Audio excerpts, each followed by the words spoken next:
श्री सद्गुरुदेव भगवान की जय। परम प्रभु श्री रामलाल जी महाराज की जय। योगीराज अनंत स्वामी श्री चंद्र मोहन जी महाराज की जय। योगीराज श्री देवेंद्र जी ब्रह्मचारी की जय। श्री सदाशिव भगवान की जय। श्री वृंदावन बिहारी लाल की जय। शंकर भगवान की जय। ओम श्री पुराण पुरुषोत्तमाय नमः। ओम श्री गणेशाय नमः। श्री शिव महापुराण रुद्र संहिता। महाप्रलय काल में केवल सद्ब्रह्म की सत्ता का प्रतिपादन, उस निर्गुण निराकार ब्रह्म से ईश्वर मूर्ति का प्राकट्य, सदाशिव द्वारा स्वरूप भूता शक्ति का प्रकटीकरण, उन दोनों के द्वारा उत्तम क्षेत्र का प्रादुर्भाव, शिव के वामांग से परम पुरुष का आविर्भाव तथा उनके सकाश से प्राकृत तत्वों की क्रमशः उत्पत्ति का वर्णन। ब्रह्मा जी ने कहा, ब्रह्मन देव शिरोमणे, तुम सदा समस्त जगत के उपकार में ही लगे रहते हो। तुमने लोगों के हित की कामना से ये बड़ी उत्तम बात पूछी है, जिसके सुनने से संपूर्ण लोगों के समस्त पापों का क्षय हो जाता है। उस अनामय शिव तत्व का मैं तुमसे वर्णन करता हूँ। शिव तत्व का स्वरूप बड़ा ही उत्कृष्ट और अद्भुत है। जिस समय समस्त चराचर जगत नष्ट हो गया था, सर्वत्र केवल अंधकार ही अंधकार था। न सूर्य दिखता था, न चंद्रमा। अन्य ग्रहों और नक्षत्रों का भी पता नहीं था। ना दिन होता था, ना रात। अग्नि, पृथ्वी, वायु और जल की भी सत्ता नहीं थी। प्रधान तत्व अर्थात अव्याकृत प्रकृति से रहित सूना आकाश मात्र शेष था। दूसरे किसी तेज की उपलब्धि नहीं होती थी। अदृष्ट आदि का भी अस्तित्व नहीं था। शब्द और स्पर्श भी साथ छोड़ चुके थे। गंध और रूप की भी अभिव्यक्ति नहीं होती थी। रस का भी अभाव हो गया था। दिशाओं का भी भान नहीं होता था। इस प्रकार सब ओर निरंतर सूची भेद घोर अंधकार फैला हुआ था। उस समय तत्सत ब्रह्म, इस श्रुति में जो सत सुना जाता है, एकमात्र वही शेष था। जब यह वह ऐसा जो इत्यादि रूप से निर्दिष्ट होने वाला भाव अभावात्मक जगत नहीं था, उस समय एकमात्र वह सत ही शेष था, जिसे योगीजन अपने हृदय आकाश के भीतर निरंतर देखते हैं। वह सत तत्व मन का विषय भी नहीं है। वाणी की भी वहाँ तक कभी पहुँच नहीं होती। वह नाम तथा रूप रंग से भी शून्य है। ना वह स्थूल है, न कृश, ना रस्व है, न दीर्घ, न लघु है, न गुरु। उसमें न कभी वृद्धि होती है, न कभी ह्रास होता है। श्रुति भी उसके विषय में चकित भाव से है, इतना ही कहती है, अर्थात उसकी सत्ता मात्र का ही निरूपण कर पाती है। उसका कोई विशेष विवरण देने में असमर्थ हो जाती है।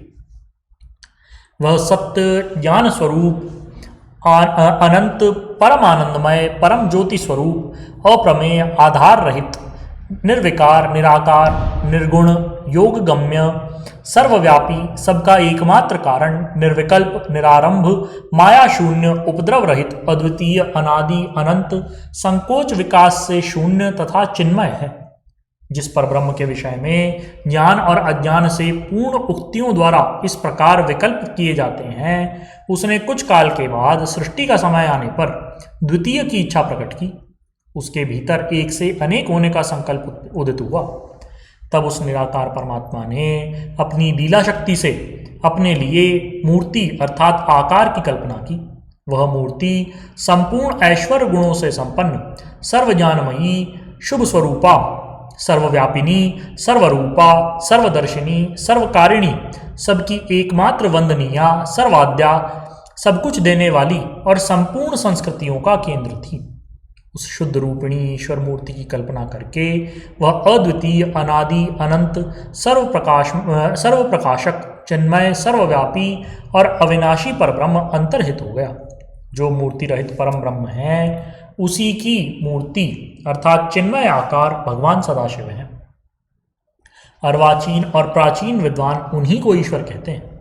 उस समय एकाकी रह करके स्वेच्छानुसार विहार करने वाले उन सदाशिव ने अपने विग्रह से स्वयं ही एक स्वरूप भूता शक्ति की सृष्टि की, जो उनके अपने श्रीअंग से कभी अलग होने वाली नहीं थी। उस पराशक्ति को प्रधान, प्रकृति, गुणवती, माया, बुद्धि तत्व की जननी तथा विकार रहित बताया गया है। वह शक्ति अंबिका कही गई। उसी को प्रकृति, सर्वेश्वरी, त्रिदेव जननी नित्या और मूल कारण भी कहते हैं। सदाशिव द्वारा प्रकट की गई उस शक्ति के 8 भुजाएं हैं। उस शुभ लक्षणा देवी के मुख की शोभा विचित्र है। वह अकेली ही अपने मुखमंडल में सदा 1,000 चंद्रमाओं की कांति धारण करती है। नाना प्रकार के आभूषण उसके श्रीअंगों की शोभा बढ़ाते हैं। वह देवी नाना प्रकार के अस्त्र शस्त्र धारण करती है। उसके खुले हुए नेत्र खिले हुए कमल के समान जान पड़ते हैं। वह अचिंत्य तेज से जगमगाती है। सबकी वह योनि है और सदा उद्यमशील रहती है। एकाकिनी होने पर भी वह माया संयोग वशात अनेक हो जाती है। वे जो सदाशिव हैं उन्हें परम पुरुष, ईश्वर, शिव, शंभु और महेश्वर कहते हैं। वे अपने मस्तक पर आकाश गंगा को धारण करते हैं। उनके भाल देश में चंद्रमा शोभा पाते हैं। उनके 5 मुख हैं और प्रत्येक मुख में 3-3 नेत्र हैं। उनका चित्त सदा प्रसन्न रहता है। ये 10 भुजाओं से युक्त और त्रिशूलधारी हैं। उनके श्रीअंगों की प्रभा कर्पूर के समान श्वेत गौर है। वे अपने सारे अंगों में भस्म रमाए रहते हैं। उन काल रूपी ब्रह्म ने एक ही समय शक्ति के नाथ शिवलोक नामक क्षेत्र का निर्माण किया। उस उत्तम क्षेत्र को ही काशी कहते हैं। वह परम निर्वाण अथवा मोक्ष का स्थान है जो सबके ऊपर विराजमान है। वे प्रियतम रूप शक्ति और शिव जो परमानंद स्वरूप हैं उस मनोरम क्षेत्र में नित्य निवास करते हैं। काशीपुरी परमानंद रूपिणी है। हे मुने, ईश्वर और शिवा ने प्रलय काल में भी कभी उस क्षेत्र को अपने सानिध्य से मुक्त नहीं किया है। इसलिए विद्वान पुरुष उसे अविमुक्त क्षेत्र से के नाम से भी जानते हैं। वह क्षेत्र आनंद का हेतु है। इसलिए पिनाकधारी शिव ने पहले उसका नाम आनंदवन रखा था। उसके बाद वह अविमुक्त के नाम से प्रसिद्ध हुआ। देवऋषि एक समय उस आनंदवन में रमण करते हुए शिवा और शिव के मन में यह इच्छा हुई कि किसी दूसरे पुरुष की भी सृष्टि करनी चाहिए जिस पर यह सृष्टि संचालन का महान भार रख करके हम दोनों केवल काशी में रहकर इच्छा अनुसार विचरें और निर्वाण धारण करें। वही पुरुष हमारे अनुग्रह से सदा सबकी सृष्टि करे, पालन करे और वही अंत में सबका संहार भी करे। यह चित्त एक समुद्र के समान है। इसमें चिंता की उत्ताल तरंगें उठ उठकर इसे चंचल बनाए रहती हैं। इसमें सत्वगुण रूपी रत्न, तमोगुण रूपी ग्राह और रजोगुण रूपी मूंगे भरे हुए हैं। इस विशाल चित्त समुद्र को संकुचित करके हम दोनों उस पुरुष के प्रसाद से आनंद कानन अर्थात काशी में सुखपूर्वक निवास करें। यह आनंदवन वह स्थान है जहाँ हमारी मनोवृत्ति सब ओर से सिमटकर इसी में लगी हुई है तथा जिसके बाहर का जगत चिंता से आतुर प्रतीत होता है। ऐसा निश्चय करके शक्ति सहित सर्वव्यापी परमेश्वर शिव ने अपने वाम भाग के 10वें अंग पर अमृतमल दिया। वहाँ तो फिर एक पुरुष प्रकट हुआ जो तीनों लोकों में सबसे अधिक सुंदर था, अति शांत था। उसमें सत्वगुण की अधिकता थी तथा वह गंभीरता का अथाह सागर था। हे मुने, क्षमा नामक गुण से युक्त उस पुरुष के लिए ढूंढने पर भी कहीं कोई उपमा नहीं मिलती थी। उसकी कांति इंद्रनील मणि के समान श्याम थी। उसके प्रत्येक अंग से दिव्य शोभा छटक रही थी और नेत्र प्रफुल्ल कमल के समान शोभा पा रहे थे। श्री अंगों पर सुवर्ण किसी कांति वाले 2 सुंदर रेशमी पीतांबर शोभा दे रहे थे। किसी से भी पराजित न होने वाला वह वीर पुरुष अपने प्रचंड भुजदंडों से सुशोभित हो रहा था। तदनंतर उस पुरुष ने परमेश्वर शिव को प्रणाम करके कहा, हे स्वामिन, मेरा नाम निश्चित कीजिए और काम बताइए। उस पुरुष की यह बात सुनकर के महेश्वर भगवान शिव हंसते हुए मेघ के समान गंभीर वाणी में उससे बोले, हे वत्स, व्यापक होने के कारण तुम्हारा नाम विष्णु विख्यात हुआ। इसके सिवा और भी अनेकों नाम होंगे जो भक्तों को सुख देने वाले होंगे। तुम सुस्थिर उत्तम तप करो क्योंकि वही समस्त कार्यों का साधन है। ऐसा कहकर भगवान शिव ने श्वास मार्ग से श्री विष्णु को वेदों का ज्ञान प्रदान किया। तदनंतर अपनी महिमा से कभी च्युत न होने वाले श्री हरि भगवान शिव को प्रणाम करके बड़ी भारी तपस्या करने लगे और शक्ति सहित परमेश्वर शिव भी पार्षद गणों के साथ वहां से अदृश्य हो गए। भगवान विष्णु ने सुदीर्घ काल तक बड़ी कठोर तपस्या की। तपस्या के परिश्रम से युक्त भगवान विष्णु के अंगों से नाना प्रकार की जलधाराएं निकलने लगी। ये सब भगवान शिव की माया से ही संभव हुआ। हे महामुने, उस जल से सारा सूना आकाश व्याप्त हो गया। वह ब्रह्म रूप जल अपने स्पर्श मात्र से सब पापों का नाश कर देने वाला सिद्ध हुआ। उस समय थके हुए परम पुरुष विष्णु ने स्वयं उस जल में शयन किया। वे दीर्घ काल तक बड़ी प्रसन्नता के साथ उसमें रहे। नार अर्थात जल में शयन करने के कारण ही उनका नाम नारायण, यह श्रुति सम्मत नाम प्रसिद्ध हुआ। उस समय उन परम पुरुष नारायण के सिवा दूसरी कोई प्राकृत वस्तु नहीं थी। उसके बाद ही उन महात्मा नारायण देव से यथा समय सब तत्व प्रकट हुए। हे महामते विद्वन, मैं उन तत्वों की उत्पत्ति का प्रकार बताता हूँ, सुनो। प्रकृति से महत्तत्व प्रकट हुआ और महत्तत्व से तीनों गुण। इन गुणों के भेद से ही त्रिविध अहंकार की उत्पत्ति हुई। अहंकार से 5 तन्मात्राएं हुई और उन तन्मात्राओं से 5 भूत प्रकट हुए। उसी समय ज्ञानेन्द्रियों और कर्मेंद्रियों का भी प्रादुर्भाव हुआ। हे मुनिश्रेष्ठ, इस प्रकार मैंने तुम्हें तत्वों की संज्ञा बताई है। इसमें पुरुष को छोड़ करके शेष सारे तत्व प्रकृति से प्रकट हुए हैं, इसलिए सब के सब जड़ हैं। तत्वों की संख्या 24 है। उस समय एकाकार हुए 24 तत्वों को ग्रहण करके वे परम पुरुष नारायण भगवान शिव की इच्छा से ब्रह्म रूप जल में सो गए। भगवान विष्णु की नाभि से कमल का प्रादुर्भाव, शिवेच्छावश ब्रह्मा जी का उससे प्रकट होना, कमल नाल के उद्गम का पता लगाने में असमर्थ ब्रह्मा का तप करना, श्रीहरि का उन्हें दर्शन देना, विवादग्रस्त ब्रह्मा विष्णु के बीच में अग्नि स्तंभ का प्रकट होना और उसके और छोर का पता न पा करके उन दोनों का उसे प्रणाम करना। ब्रह्मा जी कहते हैं, देवर्षे, जब नारायण देव जल में शयन करने लगे उस समय उनकी नाभि से भगवान शंकर के इच्छावश सहसा एक उत्तम कमल प्रकट हुआ, जो बहुत ही बड़ा था, जिसमें असंख्य नाल दंड थे। उसकी कांति कनेर के फूल के समान पीली रंग की थी तथा उसकी लंबाई और ऊंचाई भी अनंत योजन की थी। यह कमल करोड़ों सूर्यों के समान प्रकाशित हो रहा था। सुंदर होने के साथ ही संपूर्ण तत्वों से यह युक्त भी था और अत्यंत अद्भुत, परम रमणीय, दर्शन के योग्य तथा सबसे उत्तम था।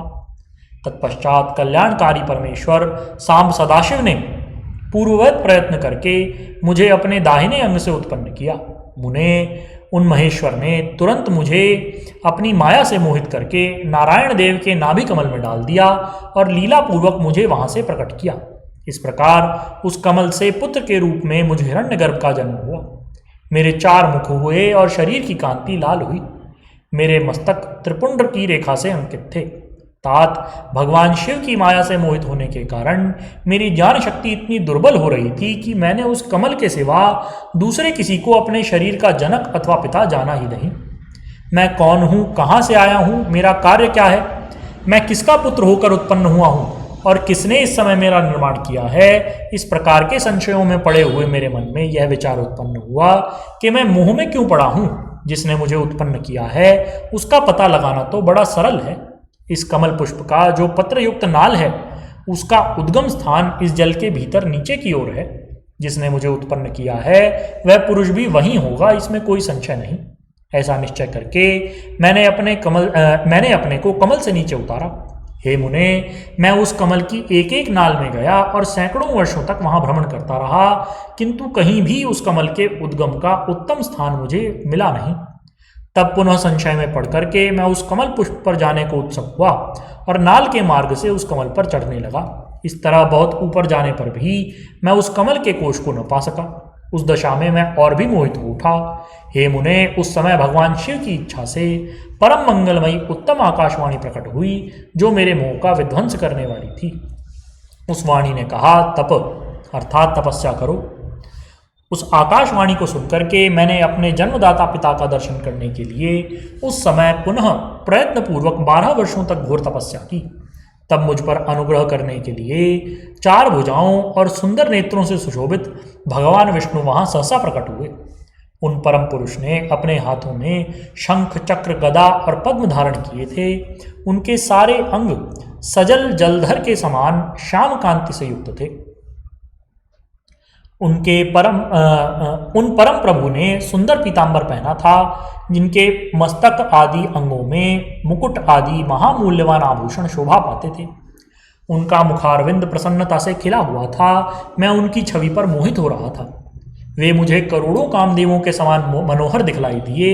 उनका यह इतना सुंदर रूप देख करके मुझे बड़ा आश्चर्य हुआ। वे सांवली और सुनहरी आभा से उद्भासित हो रहे थे। उस समय उन सदसत स्वरूप सर्वात्मा 4 भुजा धारण करने वाले महाबाहो नारायण देव को वहां उस रूप में अपने सामने देख करके मुझे बड़ा हर्ष हुआ। तदनंतर उन नारायण देव के साथ मेरी बातचीत आरंभ हुई। भगवान शिव की लीला से वहां हम दोनों में कुछ विवाद छिड़ गया। इसी समय हम लोगों के बीच में एक महान अग्निस्तंभ अर्थात ज्योतिर्मय लिंग प्रकट हुआ। मैंने और श्री विष्णु ने क्रमशः ऊपर और नीचे जाकर के उसके आदि अंत का पता लगाने का बड़ा भारी प्रयत्न किया, किंतु हमें कहीं भी उसका ओर छोर नहीं मिला। मैं थक करके ऊपर से नीचे लौट आया और भगवान विष्णु भी उसी तरह नीचे से ऊपर आकर मुझसे मिले।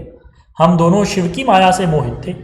श्री हरि ने मेरे साथ आगे पीछे और अगल बगल से परमेश्वर शिव को प्रणाम किया। फिर वे सोचने लगे कि यह क्या वस्तु है। इसके स्वरूप का निर्देश नहीं किया जा सकता, क्योंकि न तो इसका कोई नाम है और न कर्म ही है। लिंग रहित तत्व ही यहाँ लिंग भाव को प्राप्त हो गया है। ध्यान मार्ग में भी इसके स्वरूप का कुछ पता नहीं चलता। इसके बाद मैं और श्री हरि दोनों ने अपने चित्त को स्वस्थ करके उस अग्निस्तंभ को प्रणाम करना आरंभ किया। हम दोनों ने कहा, महाप्रभु, हम आपके स्वरूप को नहीं जानते। आप जो कोई भी क्यों न हो, आपको हमारा नमस्कार है। हे महेशान, आप शीघ्र ही हमें अपने यथार्थ रूप का दर्शन कराएं। मुनि श्रेष्ठ, इस प्रकार अहंकार से आविष्ट हुए हम दोनों ही वहां नमस्कार करने लगे। ऐसा करते हुए हमारे 100 वर्ष बीत गए। ब्रह्मा और विष्णु को भगवान शिव के शब्दमय शरीर का दर्शन। ब्रह्मा जी कहते हैं, हे मुनिश्रेष्ठ नारद, इस प्रकार हम दोनों देवता गर्व रहित होकर के निरंतर प्रणाम करते रहे। हम दोनों के मन में एक ही अभिलाषा थी कि इस ज्योतिर्लिंग के रूप में प्रकट हुए परमेश्वर प्रत्यक्ष का दर्शन कर लें। भगवान शंकर दीनों के प्रतिपालक, अहंकारियों का गर्व चूर्ण करने वाले तथा सबके अविनाशी प्रभु हैं। वे हम दोनों पर दयालु हो गए। उस समय वहां उन सुरश्रेष्ठ से ओम ओम ऐसा शब्द रूप नाद प्रकट हुआ जो स्पष्ट रूप से सुनाई देता था। वह नाद प्लुत स्वर में अभिव्यक्त हुआ।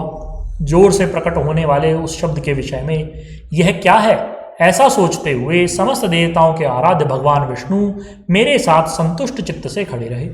वे सर्वथा वैर भाव से रहित थे। उन्होंने लिंग के दक्षिण भाग में सनातन आदि वर्ण आकार के दर्शन किए, उत्तर भाग में उकार का, मध्य भाग में मकार का और अंत में ओम इस नाद का साक्षात दर्शन और अनुभव किया। दक्षिण भाग में प्रकट हुए आदिवर्ण आकार को सूर्यमंडल के समान तेजोमय देख करके जब उन्होंने उत्तर भाग में दृष्टिपात किया, तब वहां उकार वर्ण अग्नि के समान दीप्तिशाली दिखाई दिया। मुनिश्रेष्ठ, इस तरह उन्होंने मध्य भाग में मकार को चंद्रमंडल के समान उज्ज्वल कांति से प्रकाशमान देखा। तदनंतर जब उसके ऊपर दृष्टि डाली, तब शुद्ध स्फटिक मणि के समान निर्मल प्रभा से युक्त, तुरीयातीत, अमल, निष्कल, निरुपद्रव, निर्द्वंद्व, अद्वितीय, शून्यमय, बाह्य और आभ्यंतर के भेद से रहित, बाह्यांतर भेद से युक्त, जगत के भीतर और बाहर स्वयं ही स्थित, आदि मध्य और अंत से रहित, आनंद के आदि कारण तथा सबके परम आश्रय, सत्य, आनंद एवं अमृत स्वरूप पर ब्रह्म का साक्षात्कार किया। उस समय श्रीहरि सोचने लगे कि यह अग्निस्तंभ यहाँ कहाँ से प्रकट हुआ है। हम दोनों फिर इसकी परीक्षा करें। मैं इस अनुपम अनल स्तंभ के नीचे जाऊंगा, ऐसा विचार करते हुए श्रीहरि ने वेद और शब्द दोनों के आवेश से युक्त विश्वात्मा शिव का चिंतन किया। तब वहां एक ऋषि प्रकट हुए जो ऋषि समूह के परम सार रूप माने जाते हैं। उन्हीं ऋषि के द्वारा परमेश्वर श्री विष्णु ने जाना कि इस शब्द ब्रह्ममय शरीर वाले परम लिंग के रूप में साक्षात परब्रह्म स्वरूप महादेव जी ही यहाँ प्रकट हुए हैं। ये चिंता रहित अर्थात अचिंत्य रुद्र हैं। जहाँ जाकर के मन सहित वाणी उसे प्राप्त किए बिना ही लौट आती है, उस परब्रह्म परमात्मा शिव का वाचक एक अक्षर प्रणव ही है। वे इसके वाच्यार्थ स्वरूप हैं। वह परम कारण, ऋत, सत्य, आनंद और अमृत स्वरूप परात्पर परब्रह्म एक अक्षर का वाच्य है। प्रणव के एक अक्षर आकार से जगत के बीजभूत अंड जन्मा भगवान ब्रह्मा का बोध होता है। उसके दूसरे एक अक्षर उकार से परम कारण रूप श्री हरि का बोध होता है और तीसरे अक्षर मकार से भगवान नील लोहित शिव का ज्ञान होता है। अकार सृष्टि करता है, उकार मोह में डालने वाला और मकार नित्य अनुग्रह करने वाला है। मकार बोध्य सर्वव्यापी शिव बीजी अर्थात बीज मात्र के स्वामी हैं और अकार संज्ञक मुझ ब्रह्मा को बीज कहते हैं। उकार नामधारी श्रीहरि योनि हैं। प्रधान और पुरुष के भी जो ईश्वर वो महेश्वर हैं, वे बीजी बीज और योनि भी वे ही हैं। उन्हीं को नाद कहा गया है, उनके भीतर सबका समावेश है। बीजी अपनी इच्छा से ही अपने बीज के अनेक रूपों में विभक्त करके स्थित हैं। शेषकर बोलिए श्री सद्गुरुदेव भगवान की जय। परम प्रभु श्री रामलाल जी महाराज की जय। योगीराज अनंत स्वामी श्री चंद्रमोहन जी महाराज की जय। श्री सदाशिव भगवान की जय। श्री वृंदावन विहारी लाल की जय। शंकर भगवान की जय। योगीराज श्री देवेंद्र जी ब्रह्मचारी की जय। हर हर महादेव।